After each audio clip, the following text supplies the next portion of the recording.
Rachel, great to meet you. Thank you so much for joining me today. Lovely to meet you I too. decided to wear my Italy jersey today because I witnessed a highway robbery in that 71 World Cup.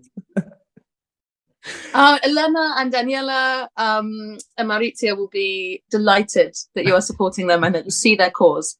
It felt like I was watching something brand new. Obviously, I've never heard of it. No one else has ever heard of it.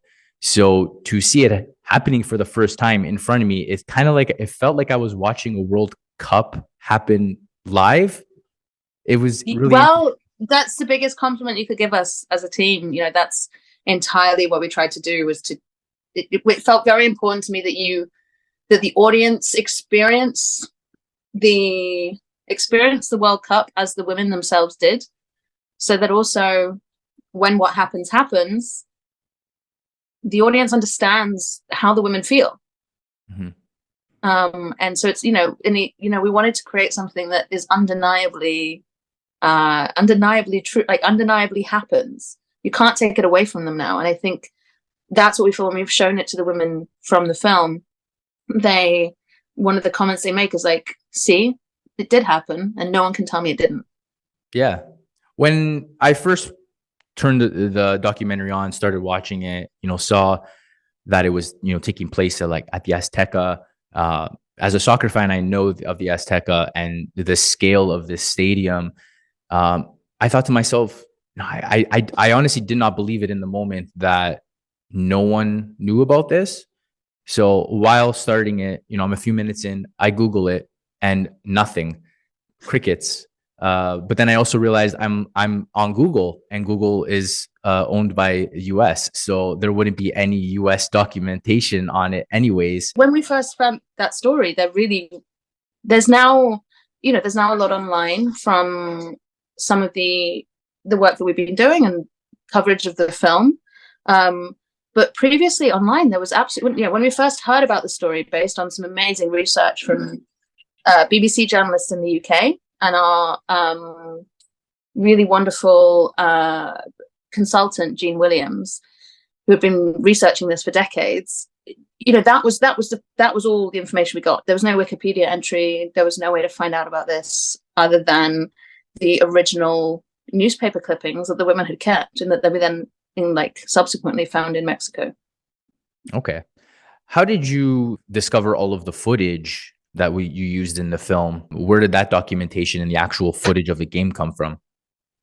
A lot of it came from spectators watching from the stands. Wow. So we had this incredible luck. We put out a call on social media to anyone that there was. Were you or any of your family at the tournament in 1971?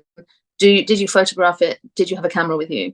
And eventually it paid off. And this wonderful guy, Pablo, came back to us and said, I've been digitizing my grandfather's Super 8 collection. He was at the match. Want to see it? And it turned out there was not just an amateur. It was a very highly qualified and very talented amateur videographer, and that's where a lot of that footage comes from. And that's when the intimacy, I think, because you really feel like you're in the stands because it was shot from the stands by spectators at the time. Okay. Did you have to do any enhancing yourself when you received that footage? Yeah, we did. Yeah, a lot of it, we got it rescanned from the original film. We spent a lot of time in the color grade to get everything as even as possible because it comes from so many different sources. Some of it also was in black and white, and it was hand colored, frame by frame. So yes, we did a lot of work on it, and it was again a big team of people. And hopefully, the hope is always that it feels effortless and it's not noticeable. But yes, I can tell you from firsthand experience and on behalf of the team, it was a lot of work.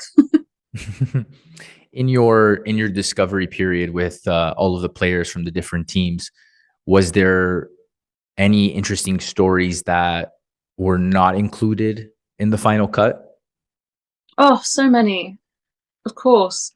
You wish you could make many films. Each of the women themselves and each of the women who I interviewed or spoke to and didn't feature in the film eventually as worthy of a feature film in their own right.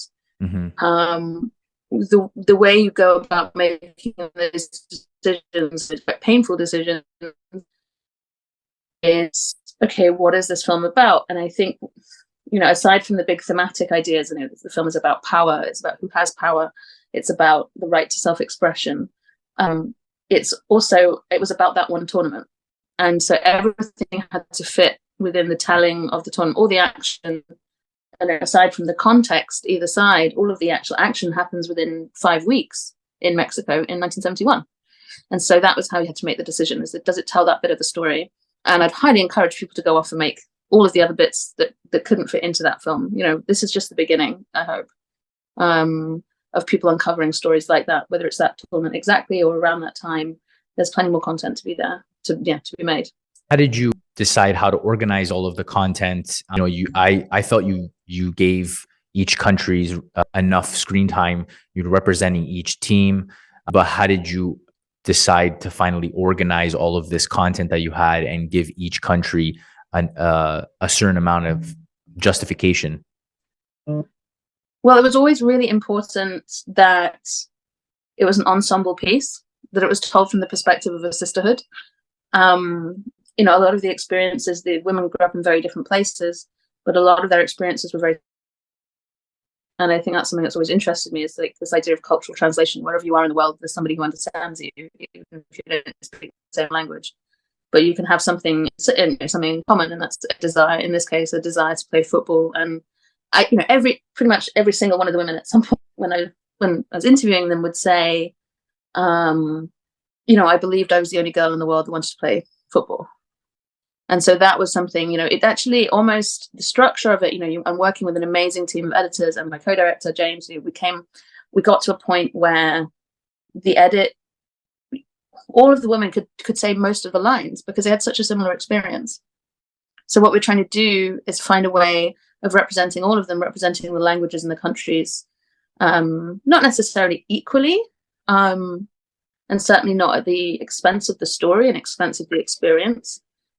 But it felt it quite naturally became a chorus of voices. And that was something that was really important from the outset, was that there's many ways, obviously, of telling that story, and you could do it from any of their perspectives.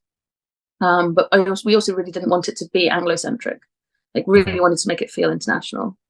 Was there any conversation with any representatives from FIFA in order to get, understanding from them as to why there was no acknowledgement? Well, nobody from the time is around. This is a FIFA from a long time ago, and we're not suggesting that it's the actions of FIFA now. There's a huge amount of support and a huge amount of resources for the women's game. True that FIFA does not recognise this tournament. It didn't recognise many tournaments, and I think the thing that I find that sticks with me in terms of something that FIFA could do now is there's still an understanding that FIFA created the concept of a Women's World Cup in 1991. And that evidently isn't true. And this wasn't the only tournament that was happening either, the 71 tournament. So I think, while completely appreciating that the women's game is being well supported now, the women's game also has to have its true history given back to it. And that true history didn't start in 91. Absolutely. I was completely shocked when I saw this documentary and seeing the sheer amount of people that filled up stadiums for this World Cup. So I wanted to thank you for bringing this into light, because I think all sports fans need to see this. Incredibly appreciative of you making this documentary for everybody.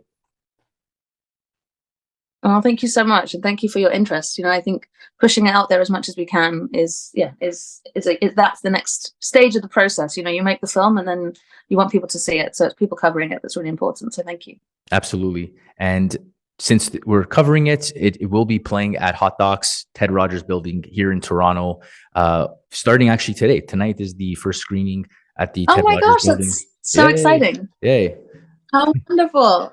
Well, we love Toronto audiences. We premiered at TIFF, and The Toronto audiences were fantastic. So yeah, huge thanks to Toronto as well.